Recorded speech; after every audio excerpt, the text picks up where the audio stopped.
La noche había caído completamente sobre San Vicario.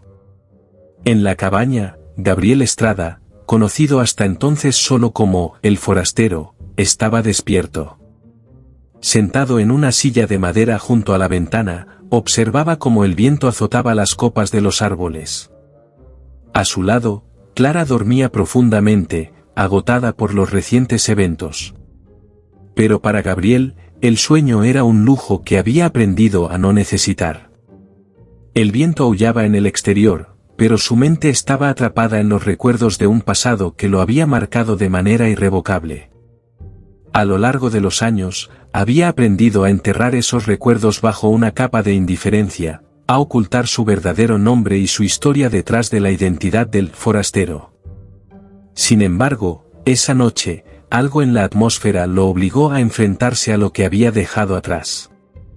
Gabriel nació en un pequeño pueblo en las montañas, lejos del bullicio de las ciudades.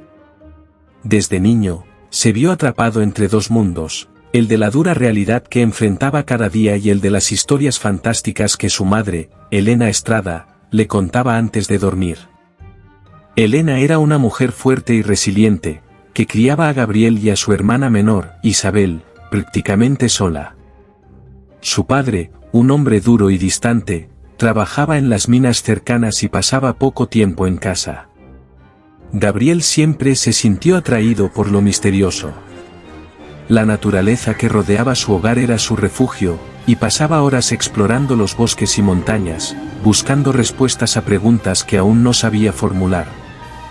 «Recuerda, Gabriel», le decía su madre una noche mientras Isabel dormía, «hay cosas en este mundo que los ojos no pueden ver, pero que el corazón siempre siente.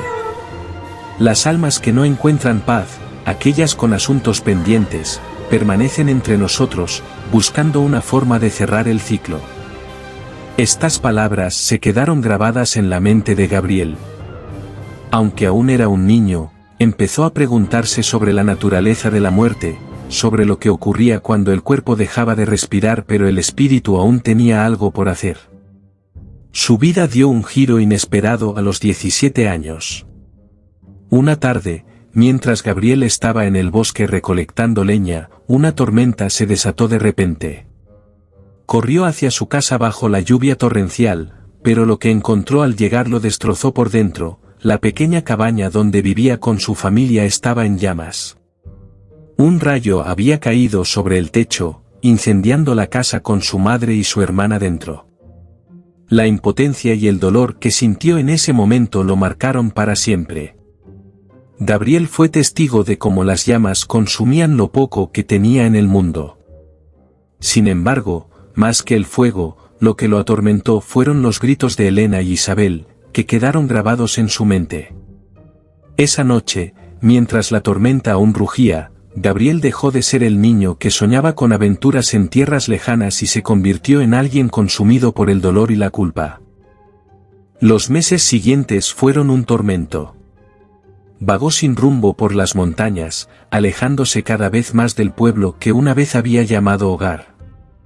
Durante ese tiempo, se cruzó con un anciano conocido como Don Gregorio, un hombre solitario que vivía en una cabaña a las afueras del pueblo. Don Gregorio era un erudito de lo oculto, un hombre que había dedicado su vida a estudiar lo inexplicable. «La muerte no siempre es el final, muchacho», le dijo Don Gregorio un día, mientras el joven Gabriel se sentaba en su cabaña, buscando consuelo. «A veces, es solo el comienzo de otra travesía. Pero hay almas que no logran cruzar al otro lado.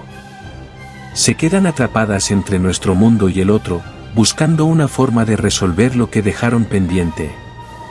Las palabras de Don Gregorio resonaron profundamente en Gabriel. Empezó a pensar que tal vez su madre y su hermana aún estaban allí, en algún lugar, buscando una forma de comunicarse con él, de explicarle lo que había sucedido. Esta idea se convirtió en una obsesión, llevándolo a explorar todo lo que pudiera sobre el más allá, sobre lo que ocurre cuando la muerte no es el final. Con el tiempo, Gabriel dejó atrás su hogar, tomando la decisión de viajar, de encontrar respuestas que lo ayudaran a comprender lo que había sucedido con su familia. Empezó a visitar pueblos antiguos, a estudiar las leyendas locales y a buscar pistas sobre lo que realmente ocurre cuando el alma se niega a abandonar este mundo. En su camino, conoció a personas que lo marcaron profundamente. Mariana, una joven vidente que le enseñó a escuchar las voces de los espíritus, y Rodrigo, un sacerdote que había perdido la fe y que veía en Gabriel a alguien que podría encontrar las respuestas que él había buscado en vano. Pero, sobre todo, conoció a Emilia Calderón. Gabriel llegó a San Vicario tras escuchar las historias sobre la misteriosa desaparición de Emilia, una mujer que, según decían, aún rondaba el pueblo, incapaz de encontrar paz. Algo en la historia de Emilia resonó en Gabriel, tal vez el hecho de que, como él, parecía estar atrapada entre dos mundos.